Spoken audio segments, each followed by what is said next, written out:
नमस्कार। आज के इस पॉलिटिकल इंडियन में आप सभी का फिर से स्वागत है। आज हम एक नई टॉपिक पर डिस्कस करेंगे, वो है 7 लैम्प्स ऑफ एडवोकेसी। तो जैसा कि हम जानते हैं, एडवोकेसी एक नोबल प्रोफेशन है और नोबल प्रोफेशन ही नहीं, ये बहुत ही जो है चैलेंजिंग प्रोफेशन है। जितना इंटरेस्टिंग है उतना चैलेंजिंग भी है। और जो एडवोकेसी का जो कोर होता है वो है आर्ट ऑफ परसुएशन। मतलब जो है अपोनेंट, जो प्रिसाइडिंग ऑफिसर्स होते हैं, जजेस, उनको कन्विंस करना होता है अपने आर्गुमेंट से, लॉजिक से। ठीक है। तो एडवोकेसी का मतलब ये नहीं है कि सिर्फ जो है आपको बोलने आना चाहिए या अच्छा ओरेटिकल स्किल होना चाहिए। आपके पास लॉ का नॉलेज होना चाहिए, एथिक्स का नॉलेज होना चाहिए, लॉजिक होना चाहिए आर्गुमेंट में, प्रिपरेशन और प्रेजेंटेशन होना चाहिए। तो बहुत साल पहले, कम से कम जो है 100 साल पहले, उससे भी ज़्यादा, 1920 में जज एडवर्ड एबोट पैरी, उन्होंने एक किताब लिखा था, द 7 लैम्प्स ऑफ एडवोकेसी, जिसमें उन्होंने 7 वर्च्यूज, मतलब 7 लैम्प्स के बारे में डिस्क्राइब किया था और कहा था कि यह सारे वर्च्यूज, जो 7 वर्च्यूज है, यह सभी एडवोकेट के पास होना चाहिए, जो कि उनको जो है समय समय पर जो है जो इल्यूमिनेट करता रहेगा in the path of justice. तो वह 7 वर्च्यूज क्या है, उसी के ऊपर हम डिस्कस करेंगे। तो वह 7 वर्च्यूज है: honesty, courage, industry, wit, eloquence, judgement and fellowship. तो यह वर्च्यूज क्यों जरूरी है, ये जो लैम्प्स है क्यों जरूरी है, ये हम आज इस पर जो है डिस्कस करने वाले हैं। तो सपोज एक ये डायग्राम के जो है थ्रू हम समझ पाएंगे। सपोज ये जो है एक टनल है, ठीक है। ये टनल है, टनल जो है क्या है, बहुत डार्क है, डार्क है। और जस्टिस इस तरफ है और एडवोकेट इस तरफ है, ठीक है। तो ये जो 7 वर्च्यूज है, यह एक रास्ता दिखाने का काम करती है, जो है लैंप के जैसा काम करता है, कि जो ये जस्टिस का जो पाथ है, यहाँ से यहाँ तक पहुंचना, इसको एल्यूमिनेट करता है यह 7 वर्च्यूज। अगर उस रास्ते से अगर एडवोकेट चलता है या जो लीगल प्रोफेशनल्स उस ये 7 वर्च्यूज अपने पास, अपने अंदर वो क्वालिटी रखते हैं, 7 वर्च्यूज उनके पास है, तो वह जस्टिस तक इजीली पहुंच पाएंगे। तो यह जो वर्च्यूज है, ये टाइमलेस है। ये 1923 में उस समय किताब में कहा गया था, डिस्क्राइब किया गया था, लेकिन आज के समय में यह सबसे ज्यादा रिलेवेंट हो चुका है। जबकि क्योंकि कोर्ट ऑलरेडी ओवरबर्डन है, लिटिगेशन कॉम्प्लेक्स हो चुका है, और कहीं ना कहीं जो है कभी कभी प्रोफेशनल इंटीग्रिटी पे एडवोकेट्स की हमेशा सवाल उठते रहे हैं। तो आज के समय यह 7 वर्च्यूज बहुत ज्यादा जरूरी है। तो सबसे पहला वर्च्यूज क्या है? Number 1, honesty. ऑनेस्टी क्या है? एडवोकेसी का सोल है, आत्मा है। एडवोकेट को हमेशा ऑनेस्ट होना चाहिए। अगर ऑनेस्ट नहीं है, अगर ट्रिक यूज करता है या कोई डिसऑनेस्ट मींस अप्लाई करता है, तो कुछ टाइम के लिए वो कोर्ट को मिसलीड कर सकता है, लेकिन एक बार जो अगर वो पकड़ा गया, तो वो अपना क्रेडिबिलिटी खो देगा, और वो उसको अपना क्रेडिबिलिटी वापस रीगेन करना ऑलमोस्ट इम्पॉसिबल हो जाता है, बहुत डिफिकल्ट हो जाता है। तो एडवोकेट सबसे पहले तो हमेशा ऑनेस्ट होना चाहिए। जुडिशियल ऑब्जर्वेशन में भी कहा गया है, एक केस है Satish Kumar Sharma versus bar council of Himachal Pradesh, 2001 का केस है, जिसमें सुप्रीम कोर्ट ने कहा था, advocates are the officers of court and they are bound to maintain the integrity and honesty. अगर वह फेल हो जाते हैं तो they are liable for professional misconduct.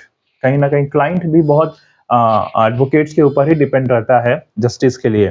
तो ऑनेस्टी बहुत मैटर करता है, क्योंकि जजेस हमेशा एडवोकेट के ऊपर डिपेंड करते हैं, ठीक है, because they are the officer of court, right.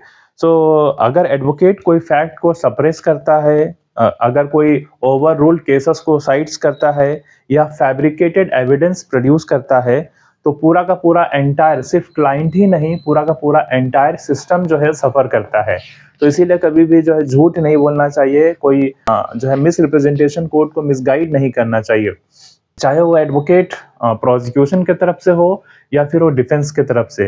Prosecution का एडवोकेट होने का ये मतलब नहीं कि जो केस बनाया गया है उसको आप ब्लाइंडली डिफेंड करो, राइट, ऐसा नहीं होता है। जो है एडवोकेट का काम होता है कि to present the fact in front of the court, court के सामने फैक्ट को प्रेजेंट करो। जो है तो यहाँ पे जो है दूसरा जो वर्च्यूज है वो है करेज। तो सेकंड लैंप है एडवोकेसी का लैंप्स में, वो है करेज, साहस, जिसका मतलब होता है करेज का मतलब ये नहीं कि आप बिना सोचे समझे कुछ भी कहीं पर भी भिड़ जाओ, अपोनेंट्स के साथ कोर्ट में भिड़ जाओ, ठीक है। करेज का मतलब होता है ability to speak the truth, defend justice without fear और फेवर। चाहे सामने वाला पार्टी कोई भी हो, इससे फर्क नहीं पड़ना चाहिए, सच बोलना चाहिए, जो फैक्ट है उसको रिप्रेजेंट करना चाहिए और जस्टिस को डिफेंड करना चाहिए, बिना फियर का, बिना फेवर का, किसी से डरना नहीं चाहिए। मोरल करेज होना चाहिए एडवोकेट को, ठीक है। कभी कभी जो है अपोनेंट्स बहुत पावरफुल होता है, स्टेट पब्लिक ओपिनियन को ध्यान में रखना चाहिए। कभी कभी एडवोकेट बहुत पावरफुल होता है और कभी कभी उसको जो है पावरफुल ओपोनेंट से प्रेशर झेलना पड़ता है, स्टेट से या फिर पब्लिक ओपिनियन भी कभी कभी प्रेशराइज कर देती है। लेकिन एडवोकेट को जो है हमेशा स्टेट से ऊपर, पब्लिक ओपिनियन से ऊपर और जो पावरफुल ओपोनेंट है जो भी हो उससे ऊपर उठकर जो है जस्टिस को डिफेंड करना चाहिए, क्या सही है उसको प्रेजेंट करना चाहिए, ठीक है। इनके जो है प्रेजर में नहीं आना चाहिए। एग्जाम्पल्स हम देख सकते हैं, इमरजेंसी के समय 1975 से 77 तक बहुत सारे लॉयर्स इंक्लूडिंग शांति भूषण और अदर्स हमेशा जो है जो फंडामेंटल राइट सस्पेंड किया गया था आर्बिट्रली, उसको उन्होंने क्वेश्चन किया। एडीएम जबलपुर और शिवकांत शुक्ला का भी एक जो है बहुत ही इंटरेस्टिंग केस है 1976 में, जिसका हैबेस कॉर्पस केस कहा गया है, ठीक है। जो बहुत जो है स्टेट के अगेंस्ट में जो एडवोकेट अपीयर हुए और they try to defend the case. तो बिना करेज का एडवोकेसी पॉसिबल नहीं है, ठीक है। कहीं ना कहीं करेज जो है एडवोकेट के पास होना चाहिए और जो जो वॉइसलेस है उसको जो है वॉइस दिया जा सकता है सिर्फ करेज के द्वारा। कई बार यहाँ पर भी अंडमान निकोबार में भी ऐसा देखने को मिलता है। एक केस था कैमल बे का, जिसमें एक पर्सन के ऊपर जो है कुछ उसको परेशान किया गया था। तो फाइनली हाई कोर्ट में पिटिशन फाइल किया इन पर्सन और फिर बाद में उसको एडवोकेट कोर्ट ने दिया और वो जो एडवोकेट दिया गया था, वो एडवोकेट बोल रहा है कि हम पुलिस के खिलाफ कैसे जाएगा, हम जो है एडमिनिस्ट्रेशन के खिलाफ कैसे जाएगा, बहुत बड़ा पार्टी है, हमसे नहीं होगा। तो ये लैक ऑफ कवरेज होता है, करेज होता है, ठीक है। ये ऐसा नहीं होना चाहिए एडवोकेट को हमेशा स्ट्रांग होना चाहिए, ठीक है, डरना नहीं चाहिए चाहे कोई भी हो सामने। तीसरा जो वर्च्यू है, लैंप है, वो है इंडस्ट्री। यहाँ पे इंडस्ट्रीज का मतलब ये नहीं कि कोई इंडस्ट्री है मैकेनिकल, यहाँ पे इंडस्ट्रीज का मतलब होता है the discipline of preparation, hard work, ठीक है। तो जो थर्ड लैंप है वो है इंडस्ट्री, जो कहता है कि tireless preparation, study and attention in detail. जब कोई भी केस आप लेते हो या लेने से पहले आपको जो है प्रिपेयर करना चाहिए और हार्ड वर्क करना चाहिए उसमें। आप चाहे कितना भी ओरेटिकल स्किल आपके पास अच्छा हो, लेकिन अगर आपके पास प्रिपरेशन नहीं है, अगर आप अनप्रिपेयर्ड जाओगे कोर्ट में, तो कहीं ना कहीं जो है आप केस को प्रॉपरली डिफेंड नहीं कर पाओगे। जजेस भी एक्सपेक्ट करते हैं कि एडवोकेट को फैक्ट जानना चाहिए, लॉ जानना चाहिए और प्रेसिडेंट को थोरोली साइड करना चाहिए, जहाँ पे तो वो प्रिपरेशन के थ्रू ही हो सकता है, विदाउट प्रिपरेशन पॉसिबल नहीं है। एक जुडिशियल ऑब्जर्वेशन भी है इसमें, थर्ड जो लैंप है इसमें, स्टेट ऑफ पंजाब और ब्रिजेश्वर सिंह चहल 2016 का जजमेंट है, जिसमें सुप्रीम कोर्ट ने क्रिटिसाइज किया था एडवोकेट को जो बिना प्रिपरेशन का खड़े हो जाते हैं और कहा था कि कहीं ना कहीं यह क्लाइंट के साथ भी डिससर्विस हो रहा है और कोर्ट के साथ भी, ठीक है। तो एक एग्जांपल है, हम यहाँ पे देख सकते हैं नानी पालकीवाला का। नानी पालकीवाला बहुत फेमस एडवोकेट है, ठीक है, और उनका वो जाने जाते हैं अपने एक्स्ट्रा ऑर्डिनरी प्रिपरेशन के वजह से। Keshavananda Bharati versus state of Kerala 1973 का केस में उन्होंने जो है कई दिनों तक उन्होंने आर्गुमेंट कंटिन्यू रखा और जजेस ने भी उनके साथ पेशेंस के साथ उनके आर्गुमेंट्स को सुना। 100 ऑफ केसेस उन्होंने साइट किया, जो कोर्ट को भी इम्प्रेस किया, जो डेप्थ में क्लैरिटी भी दिया, एक डेप्थ क्लैरिटी भी हो पाया। तो इंडस्ट्रीज का मतलब होता है लेट नाइट प्रिपरेशन, लाइब्रेरी में जाना, नोट्स को रिविजिट करना, काउंटर आर्गुमेंट को तैयार करना, स्ट्रेटजी बनाना। एडवोकेट के पास हमेशा प्लान होना चाहिए। प्लान, अगर आप आर्गुमेंट ये रखते हैं तो अपोनेंट क्या रखेगा, फिर आपके पास प्लान बी भी होना चाहिए, प्लान सी भी होना चाहिए, प्लान डी भी होना चाहिए, ठीक है। तो एक बहुत ही फेमस सेइंग है, कहा जाता है cases are won not in the court room but in the preparation room. Cases court room में नहीं जीता जाता है, केसेस प्रिपरेशन रूम में जीता जाता है। ठीक है, अगर आप अच्छे से वेल प्रिपेयर्ड हो तो केसेस को इजीली आप डिफेंड कर सकते हो। आप मतलब मोर देन 50% आप केस ऑलरेडी जीत गए हो अगर प्रिपरेशन आपका सही है तो। थर्ड है, फोर्थ है, वो है वीट, WIT। वीट का मतलब होता है इंटेलिजेंस, ह्यूमर, फन, ठीक है, क्लेवर एक्सप्रेशन ऑफ आइडियाज। तो यह फोर्थ लैम्प है एडवोकेसी का। तो विट का मतलब ये नहीं होता है कि सिर्फ ह्यूमर और सरकाजम नहीं होता है नॉर्मली। इसका मतलब, विट का मतलब होता है quick thinking, presence of mind आपका होना चाहिए, और आपके पास जो अपने आर्गुमेंट से ये एबिलिटी होना चाहिए कि आप जो एक सिंगल रिमार्क से आप पूरा का पूरा जो है डिसीजन चेंज कर दो, राइट। पूरा का पूरा आर्गुमेंट और जो है ओपिनियन चेंज कर दो। फॉर एग्जाम्पल एक केस था, मैं घर से ही सुन रहा था, एक वीडियो कॉन्फ्रेंसिंग, आजकल तो कोर्ट हमेशा ऑनलाइन अवेलेबल रहता है। तो एक कलकत्ता हाई कोर्ट का एक मैटर था जिसमें अंडमान निकोबार में म्युनिसिपल काउंसिल ने इलेक्शन नहीं करा रहा था, इलेक्शन कराने में डिले कर रहा था। तो यहाँ पे जो है स्टेट के, यहाँ पे एक जो एडवोकेट है यहीं का, वो अपेयर हुए थे कोर्ट में, और काफ़ी इंटरेस्टिंग आर्गुमेंट चला। उसके बाद फिर एडमिनिस्ट्रेशन का रेस्पॉन्स ये था कि अभी जनरल इलेक्शन है या समथिंग कुछ था, तो उसके वजह से हम म्युनिसिपल इलेक्शन नहीं करा पा रहे हैं। ठीक है, चेयरमैन का, म्युनिसिपल काउंसिल का चेयरमैन का इलेक्शन नहीं करा पा रहे हैं।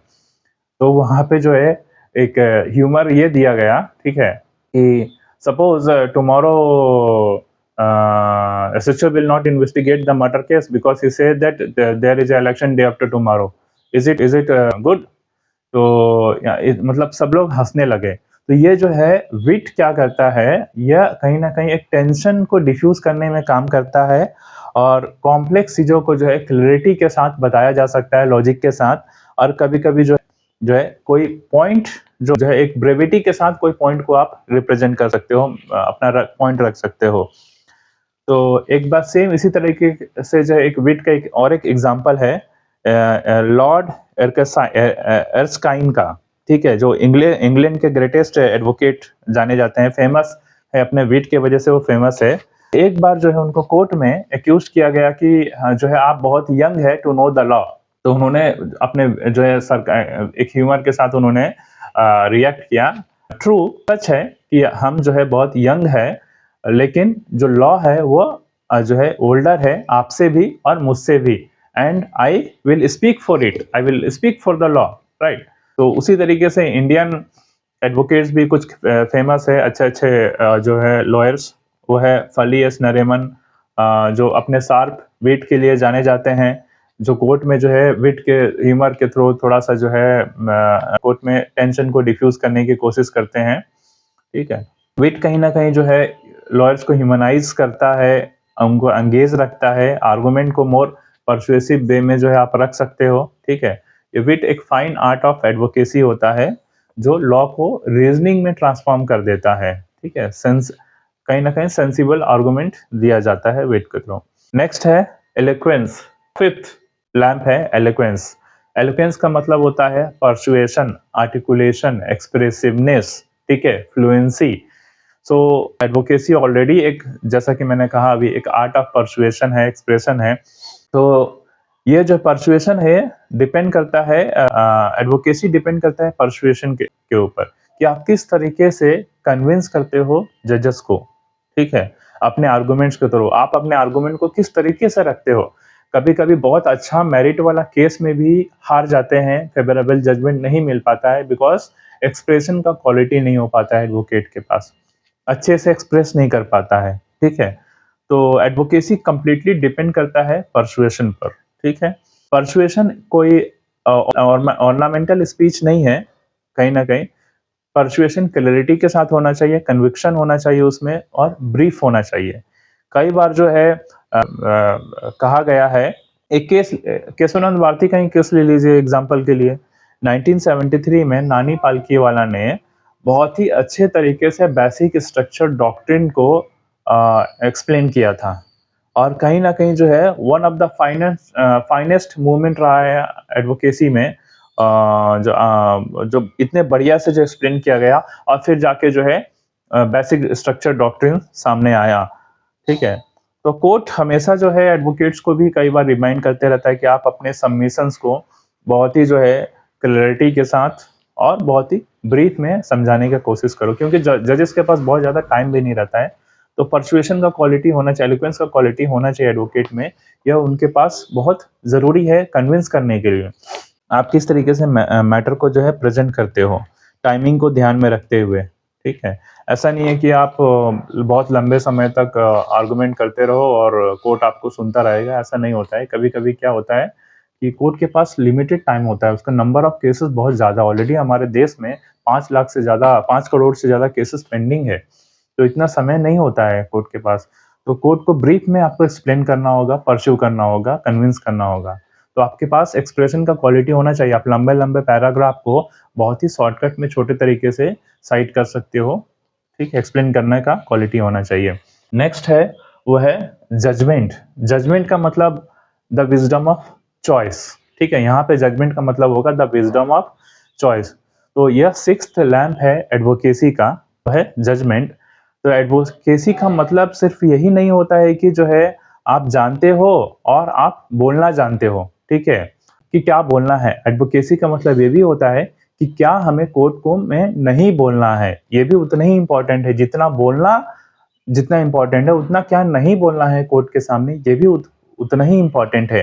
तो जो है जजमेंट का मतलब होता है कि आपके पास कैपेसिटी रहना वाइज डिसीजन लेने के लिए, कि कब केस फाइल करना चाहिए, कब इशू राइज करना चाहिए और कब विटनेस को कॉल करना चाहिए और कब सेटल करना चाहिए, ठीक है? स्टेट ऑफ हरियाणा वर्सेस भजन लाल 1992 का एक केस है, जहाँ पे सुप्रीम कोर्ट ने जो है कहा था कि एडवोकेट का रोल होना चाहिए कि क्लाइंट को जो है वाइसली गाइड करे। ऐसा नहीं कि क्लाइंट कोई भी केस लेके आ जाए और आपके पास बोले कि नहीं मुझे सर जिता दो या फिर इसमें क्या, तो उसको अंधेरे में नहीं रखना चाहिए। ऑलमोस्ट इस केस में क्या हो सकता है, वो जो है एडवोकेट को उसको बता देना चाहिए, ठीक है? किसी को अंधेरे में नहीं रखना चाहिए। अदरवाइज कभी-कभी जो है अननेसेसरी लिटिगेशन, अगर लगता है कि वो उसको सीधा बता दो कि भाई इसमें इस केस में मेरिट नहीं है और आप हार सकते हो, तो और ये केस एज़ पर स्टैंड नहीं करता है, तो आपको जो है उसको वो केस फाइल नहीं करेगा। लेकिन आप उसको जो है अगर वो आएगा और आप उसको और चढ़ा दोगे, नहीं ये तो जो है कैसे कर दिया, केस फाइल होगा, आप जीत जाओगे, ठीक है? तो ये फ्रिवोलस लिटिगेशन को राइज़ करता है, जो अननेसेसरी कोर्ट का बर्डन भी बढ़ाता है, टाइम वेस्ट करता है। तो सिर्फ पैसे के लिए क्लाइंट को अंधेरे में नहीं रखना चाहिए, ठीक है? तो यहाँ पे जो है एक अच्छा जो है जजमेंट का मतलब ये भी होता है कि आप 10 आर्गुमेंट है आपके पास, लेकिन आप उसमें से सिर्फ 2 आर्गुमेंट साइड करो, ही एनफ होता है। फॉर एग्जांपल बहुत सारे केसेस में फॉर एग्जांपल मान लो 375 का केस है, ठीक है? जिसमें जो है आप यहाँ से जो है 50 आर्गुमेंट लेकर गए, लेकिन वहाँ से प्रोसिक्यूशन एक आर्गुमेंट राइज़ कर दिया कि अक्यूज्ड का जो है बाहर रहना विक्टिम के लिए जान के लिए खतरा है, ठीक है? तो कोर्ट वहीं पे जो है बेल ग्रांट करने से मना कर देगा, राइट? तो आपके पास एक स्ट्रॉन्ग आर्गुमेंट होना चाहिए, 1-2 स्ट्रॉन्ग आर्गुमेंट एनफ है। आपके पास 10 आर्गुमेंट है, 20 आर्गुमेंट है, उसमें से सबसे जो स्ट्रॉन्गेस्ट आर्गुमेंट है, उसका आपको पता होना चाहिए और उसको प्रॉपर्ली आप प्रेज़ेंट करना चाहिए, ठीक है? नेक्स्ट है, वो है फेलोशिप। तो फेलोशिप जो है एडवोकेसी का जो स्पिरिट है, ठीक है? Spirit of brotherhood. फेलोशिप मतलब कंपेनियनशिप होता है। लीगल प्रोफेशन सिर्फ पर्सनल एनिमोसिटी का बैटलफील्ड नहीं है। कोर्ट में जो है आप देखे होंगे कि एडवोकेट आपस में बहुत लड़ते हैं एक दूसरे से, ठीक है? आर्गुमेंट करते वक़्त। लेकिन कहीं न कहीं जो है वो लड़ाई कोर्टरूम तक ही लिमिटेड होना चाहिए। वो बाकी जो है बाहर में जाके वो लड़ाई एक्सटेंशन नहीं होना चाहिए उसका, ठीक है? तो fraternity is dedicated to justice, ठीक है?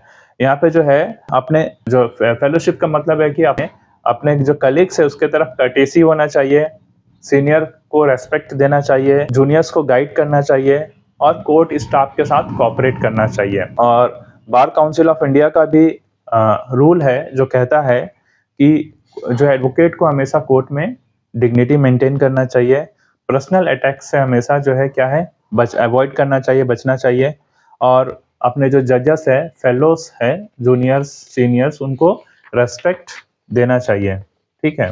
तो इसमें कुछ एडवोकेट्स भी काफ़ी फेमस है, मैं एक दो का नाम लेता हूँ, जैसा राम जेठमलानी और सोली सौरभ जी। वो बहुत अपने ब्रिलियंस के से जाने जाते थे और हमेशा जो है वो जूनियर्स को मेंटरिंग करते थे। आज भी आप बॉम्बे बार एसोसिएशन का आप यूट्यूब में सर्च करके देखिए, तो कई जो है हर हर हमेशा वहाँ पे लेक्चर होते रहता है, जिससे जूनियर सीखते रहते हैं। लेकिन अनफॉर्चुनेटली अंडमान निकोबार में ऐसा कभी कोई लेक्चर या कोई ऐसा चैनल में तो कोई ऑनलाइन तो कहीं देखने को नहीं मिलता, शायद ही ऑफलाइन कुछ होता होगा और उसका भी मुझे आइडिया नहीं है। तो फेलोशिप में क्या है, अपने जूनियर्स को मेंटरिंग करना चाहिए, हमेशा सिखाना चाहिए उनको, और जो भी जो है अपना डिफरेंसेस है वो कोर्ट रूम में होना चाहिए, कोर्ट रूम के बाहर कोई डिफरेंसेस नहीं होना चाहिए, ठीक है। कोई हॉस्टिलिटी एनिमोसिटी नहीं होना चाहिए। लॉयर्स जो है कोर्ट में एडवर्सरीज हो सकते हैं, लेकिन कोर्ट के बाहर जो है वो क्या है, कलीग है, आपस में फ्रेंड होना चाहिए, म्यूचुअल रिस्पेक्ट दोनों के अंदर होना चाहिए, ठीक है। तो ये जो 7 लैम्प्स है, इसे वर्च्यू कहा जाता है। पैरी ने जो अपने 1923 किताब में ही डिस्क्राइब किया था। तो ये 7 लैम्प्स क्या करता है, लैम्प है ये लैम्प जस्टिस की पाथ को हमेशा इलिमिनेट करते रहता है, ठीक है। और एडवोकेसी को जो है क्या है, एक नोबल प्रोफेशन बनाए रखने में मदद करता है। तो एडवोकेसी सिर्फ और सिर्फ लाइवलीहुड के लिए नहीं होना चाहिए, आपके खर्चे पानी चलाने के लिए नहीं होना चाहिए। एडवोकेसी एक नोबल प्रोफेशन है, ठीक है। और हर जो है लॉ का स्टूडेंट को यह 7 वर्च्यूज उनके अंदर होना चाहिए और ये लैंप हमेशा जलते रहना चाहिए, ठीक है। किसी भी तरीके से किसी भी जो है ये इनमें से कोई भी लैंप को अपने अंदर हर जो है लॉ स्टूडेंट को, एडवोकेट को जलाए रखना चाहिए, दीपक जलाए रखना चाहिए। तो एक बार एक जो है जस्टिस हिदायतुल्लाह ने इस पर कहा है, lawyer who has this virtues is not merely a professional but a servant of justice।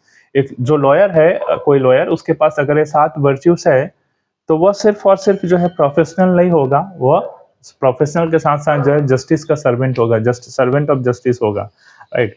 तो ये 7 वर्च्यूज बहुत ही जरूरी है और खासकर तौर पर जो है आज के समय में बहुत ज्यादा जरूरी है, जहाँ पे लीगल प्रोफेशन की इंटीग्रिटी को, जो है प्रोफेशनल इंटीग्रिटी को हमेशा क्वेश्चन किया जाता है। और कई बार हमें बहुत सारे केसेस मिलते हैं, देखने को मिलते हैं कि एडवोकेट क्लाइंट के इंटरेस्ट को प्रॉपर्ली रिप्रेजेंट नहीं करता है, अननेसेसरी एडजॉर्नमेंट ले लेता है, या फिर अदर पार्टी से एडवोकेट डर जाता है, या फिर अदर पार्टी से एडवोकेट पैसा ले लेता है, या फिर जानबूझ के एडवोकेट जो है डिले करता है, ठीक है, या एडवोकेट प्रिपेयर नहीं करता है।